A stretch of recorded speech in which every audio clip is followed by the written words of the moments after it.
Alrighty guys, well, just in case you wanted to know, I cannot get enough of the Z900. This bike is a beast. I literally walk into my garage, I see it every day, and I just, even if it's just like 10 minutes, if that's all I can get, I can go for a ride. That's all I need. Like, I absolutely needed this upgrade, although there's always room for improvement on anything. I'm not saying that the 500R, I'm not saying that I'm a perfect rider and I needed to upgrade, but for me, for what I do, for my purpose, my needs with the motorcycle, I think it was the perfect time. So, but today's video, I'm going to be talking about my journey from the CBR500R, a beginner motorcycle. I know some people like to dispute that, to now on a super bike. And I'm going to try to stay away from only talking about like the engine size, engine power, because that's like a given. And I know the Z900 isn't technically like a super bike, but I think it's close enough to do like this kind of comparison with for the 500 to this. So stick around, should be a good video. I'm gonna head out to South Mountain here in Phoenix and just have a little fun, so stay tuned. So since the CBR500R is under 50 horsepower, I believe it's 47, and this bike is 125, although I hear people talk about how if it's completely stock, sometimes you only get 115. I don't know exactly a lot about that, but either way, it's almost triple the amount of horsepower. So that's why I'm considering this the super bike and the 500R beginner bike. If you still have a 500R, whether you've been riding for 20 years or 2 months, like, don't take me saying the 500R is a beginner bike as a bad thing. That's the reason I bought the bike. Like, it has a purpose, and if you have it for touring and commuting, good for you. Like, I'm not saying the 500R is a bad bike. I'm just using that since that's what I have the most experience on, and this as a comparison for the video. So other than power, obviously, the biggest thing that I see, or the biggest difference that I pay attention to with the Z900 is the fact that you have to respect the machine. This bike will throw you off if you do not respect the machine, if you do not have good throttle control, clutch control. All of these things are super important when riding a super powerful bike. So if you don't know how to do that, you might want to hit the parking lot and do some practice. One of the biggest things that made me realize the difference between these bikes is riding the Z for probably 2 or 3 weeks and not touching the 500R, and then going back to the 500R. I actually did like a farewell video with that if you want to go check it out. But that ride, I really realized the difference between, or how the 500R really is a beginner bike.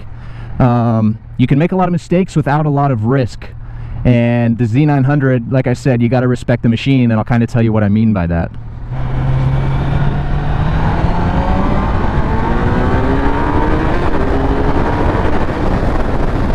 I know you guys have been waiting for that. But the 500R, you could grip that throttle and you could just wring its neck without a lot of cause for concern. So like right now I'm about 5,000 RPMs going 50 miles an hour in 4th gear.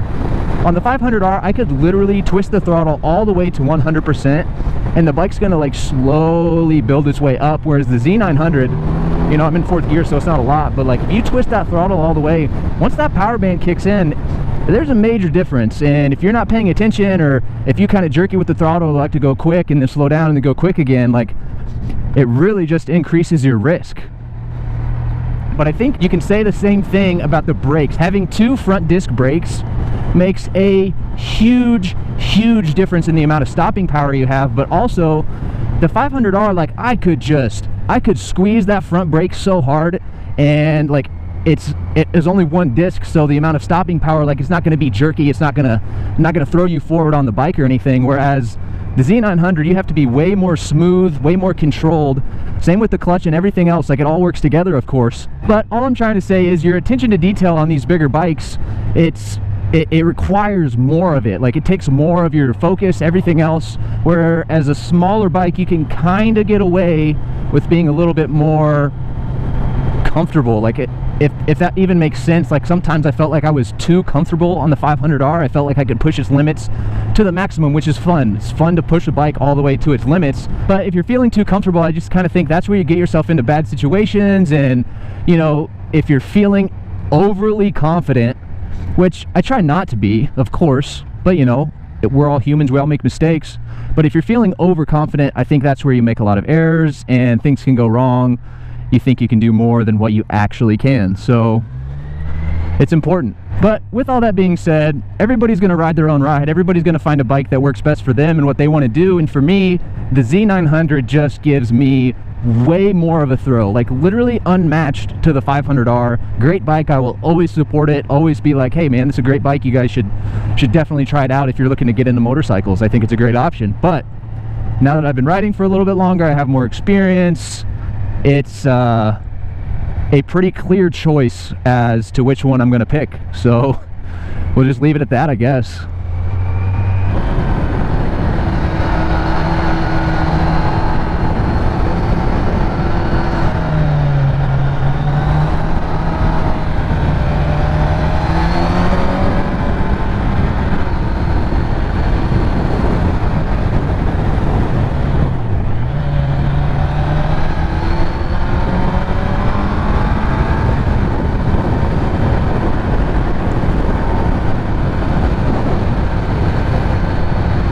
Damn, look at that view.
So one of the good things I think about me upgrading to this bike is it kind of is forcing me to learn a lot more about how to ride the right way. Like, so on the 500R, you know, I could wring that thing's neck, whereas this one I really have to be precise, and I still feel like I'm getting used to the bike.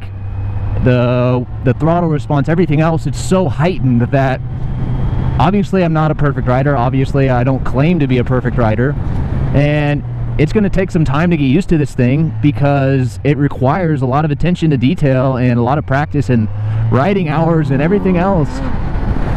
So I think that's definitely a plus side, even though some people are like, oh, you don't need that much power. Like, yes, you would be correct. You do not need this much power. But one, it's fucking fun. And two, I think it makes you a better rider. I know, like MotoJitsu, he talks about having smaller bikes, which I also agree with. You know, I think you can learn a lot about being on a smaller bike, which I think I learned a lot about the 500R, but I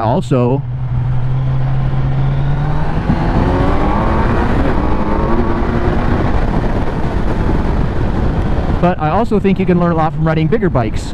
And I think you can learn a lot from riding every different kind of bike: cruisers, naked bikes, super sports, street glides, Harley Davidson Sportsters, Gold Wings, anything you want, dirt bikes. Like, you're gonna learn something that you didn't know before. And I think that's a lot of why MotoJitsu does the things he does and experiments with a lot of different types of riding, is because it makes him an all-around better rider at the end of the day. And honestly, I think that's something we should all strive for. So if you get anything out of this video, don't let it be the fact that super sports, super bikes are better than beginner smaller bikes. That's not what I'm saying at all.